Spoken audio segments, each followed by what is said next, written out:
కూటమి ప్రభుత్వం వచ్చి 9 నెలలు అయితే అయిపోయింది. ఎలా ఉంది సార్ పరిపాలన?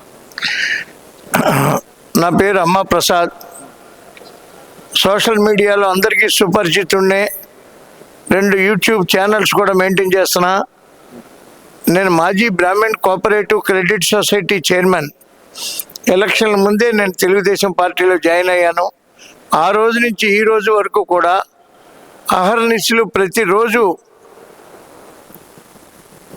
తెలుగుదేశం పార్టీని, గౌరవ ముఖ్యమంత్రి చంద్రబాబు నాయుడు గారిని, అభివృద్ధికి చిరునామా అయినటువంటి చంద్రబాబు నాయుడు గారిని సమర్థించుకుంటూనే పార్టీలో నా యొక్క ఈ ప్రయాణం కొనసాగుతోంది.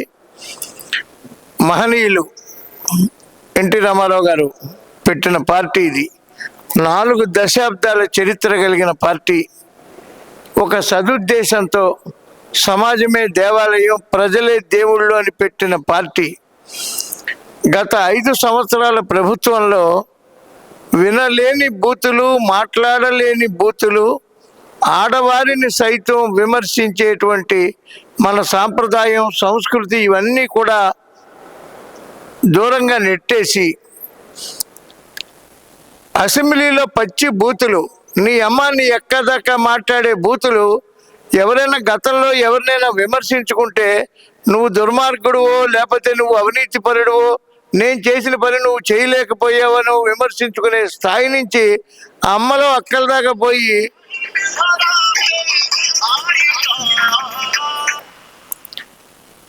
బెడ్రూమ్లని రకరకాల భాషలతోటి ఒక దుర్భాష, ఒక ఒక ఒక సంస్కృతి, ఒక మన సాంప్రదాయాలకి సంస్కృతికి కూడా భిన్నమైనటువంటి నాగరికతలో గత ప్రభుత్వం నడిచింది. ప్రజల అమాయకులు కాదు, ప్రజలు ప్రతిదీ అబ్జర్వ్ చేస్తారు. చేసి నాకు నువ్వు ఇచ్చే 5,000 10,000 మాకు అక్కర్లేదు, రాష్ట్రాన్ని దౌర్భాగ్యం పాలు చేసావు, రాష్ట్రాన్ని అప్పులు పాలు చేసావు, ఈ దౌర్భాగ్య స్థితి, ఈ దౌర్భాగ్య భాష మేము వినలేము అని ప్రజలు అటు శ్రీకాకుళం నుంచి చిత్తూరు, కడప, కర్నూలు వరకు కూడా ఏకధాటిగా తీర్పిచ్చి 11 సీట్లకే పరిమితం చేసిన ప్రజలు ఇవాళ వీళ్ళు అసెంబ్లీకి కూడా రాకపోతుంటే ఆ 11 ఎందుకు ఇచ్చామా అని బాధలో ప్రజలు ఉన్నారు. 11 సీట్లకే ప్రతిపక్షం కావాలి అని చెప్పేసి 11 సీట్లకే ప్రతిపక్షం కావాలని అడుగుతాడు ఆయన.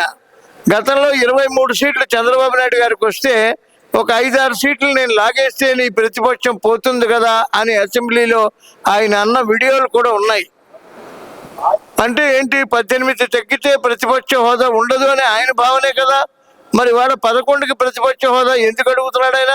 ఉన్న 11 తోటి వచ్చి ప్రభుత్వాన్ని అడగచ్చు కదా. ఆయనకి సమర్థత ఉంటే, ఆయనకి పాలన రాదు, ప్రతిపక్షము రాదు, ఎమ్మెల్యే హోదా కూడా వేస్ట్ ఆయనకి. ఆ పరిపాలన వద్దు, ఆ యొక్క పార్టీ వద్దని ప్రజలు పూర్తిగా తిరస్కరించిన పార్టీ. ఆ 11 మంది కూడా అసెంబ్లీకి రాలేకపోతే రాజీనామా చేస్తే చక్కగా తెలుగుదేశం అభ్యర్థులు వస్తారు. ఆ 11 నియోజకవర్గాలు కూడా అన్ని నియోజకవర్గాలతో అభివృద్ధి చెందుతాయి. మళ్ళీ నేనే వస్తాను అధికారంలోకి, జమిలీ ఎలక్షన్ కానీ వస్తే నేనే గెలుస్తున్నాను, 30 సంవత్సరాలు నేనే చెప్పేసాను. జమిలీ లేదు, ఏమీ లేదు. చంద్రబాబు నాయుడు గారు శాశ్వతంగా మరొక 10 సంవత్సరాల పాటు, ఈ 5 సంవత్సరాలు కాకుండా మరొక 10 సంవత్సరాల పాటు ఆంధ్రప్రదేశ్ని అభివృద్ధి దిశలో తీసుకెళ్తారు. ఆంధ్రప్రదేశ్ అంటే మొదటి అక్షరం అనే కాదు, అగ్రగామి రాష్ట్రం అవుతుంది. దేశంలోనే అగ్రగామి రాష్ట్రంగా ఆంధ్రప్రదేశ్ వెలుగొందుతుంది. చంద్రబాబు నాయుడు గారి పరిపాలన దక్షతకి వాళ్ళు మాట్లాడి వాళ్ళకి పొంతన లేదండి. భారతదేశంలో ఇజ్రాయిల్ నుంచి డ్రిప్ ఇరిగేషన్ తీసుకొచ్చినటువంటి ప్రథమ ముఖ్యమంత్రి.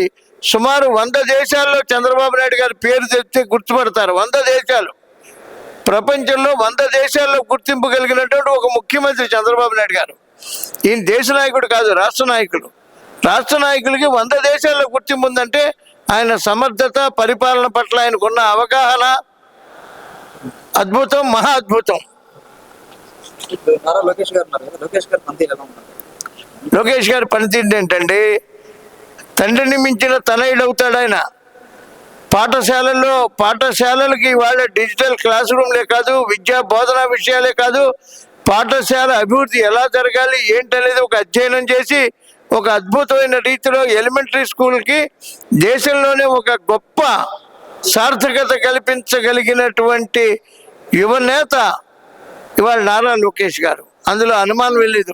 అటు ఐటీ రంగాన్ని డెవలప్ చేస్తూ, ఇటు విద్యా విషయాలను డెవలప్ చేస్తూ, పాఠశాల విద్యాశాఖ మంత్రిగా చూసుకుంటూ, తండ్రికి చేదోడుగా వాదోడుగా ఉంటూ, పవనన్న అంటూ గౌరవంగా మాట్లాడుతూ, ఒక అద్భుతమైనటువంటి మంచి పనితీరు, మంచి భాషతోటి దూసుకుపోతున్న యువనేత లోకేష్ గారు.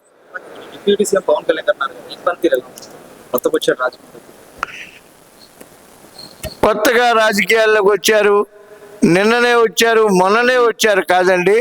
10 సంవత్సరాల నుంచి మొత్తం అణువు అబ్జర్వ్ చేస్తున్నటువంటి పవన్ కళ్యాణ్ గారు, ఆయన చిత్తశుద్ధి చూడండి ఎలా ఉందో. చిత్తశుద్ధి చూడండి.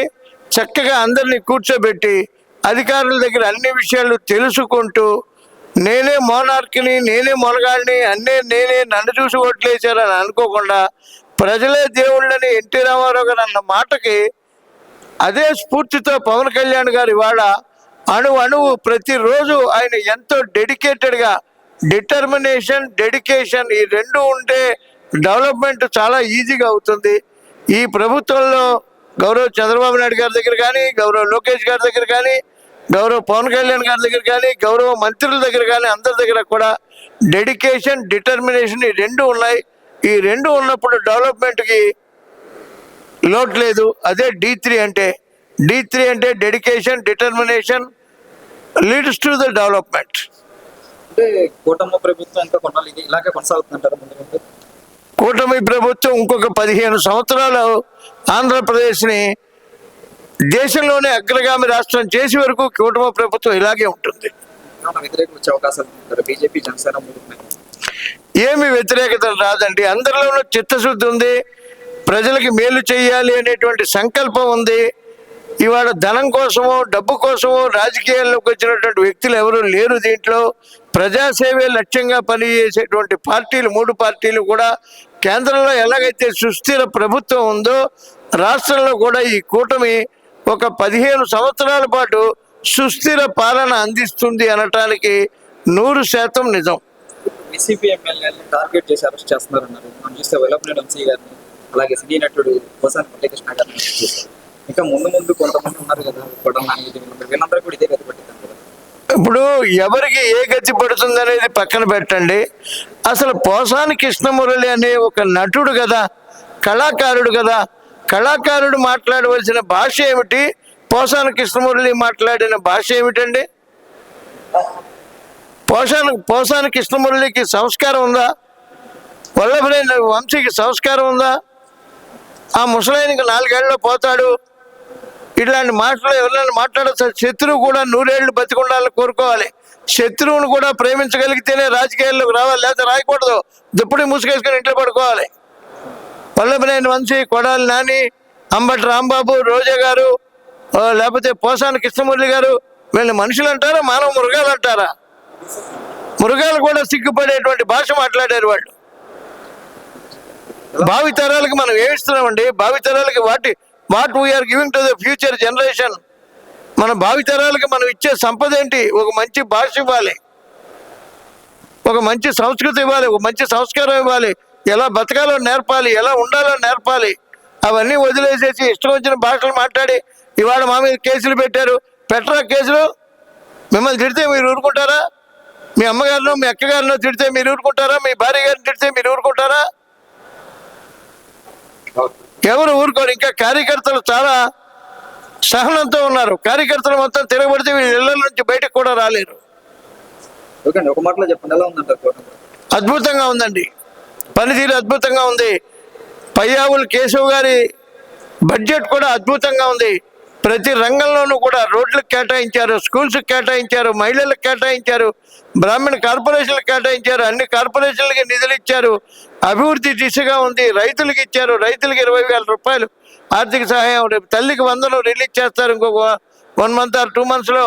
రాష్ట్ర ఆర్థిక పరిస్థితి బాగలేనప్పటికీ జగన్మోహన్ రెడ్డి గారు ఖాళీ ఖజానా అప్పచెప్పినప్పటికీ కూడా అప్పులు చేయకుండా, ఆస్తులు అమ్మకుండా ఏదో విధంగా జాగ్రత్తగా సంపద పెంచుకుంటూ ప్రతి సంక్షేమం ఇచ్చిన ప్రతి హామీను నెరవేర్చే దిశగా గౌరవ ముఖ్యమంత్రి చంద్రబాబు నాయుడు గారి ఆలోచన సరళి, దానికి మంత్రులందరి సహకారం, చక్కటి ప్రభుత్వం ఇది. ఈ కూటమి ప్రభుత్వం ప్రజలందరికీ కూడు పెడుతుంది.